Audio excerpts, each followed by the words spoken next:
Giới thiệu với mọi người con máy khoan pin đầu kẹp 13. Đó, con này thì có bao gồm là hai chức năng. Chức năng khoan thường và chức năng khoan có búa. Và có 21 tốc độ trượt. Đó mọi người ạ. Mình sẽ test máy cho mọi người.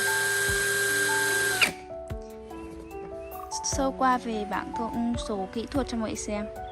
Con này thì có tốc độ vòng xoay là từ 0 cho đến 7.200 và từ 0 đến 3.600. Đó, model của máy này.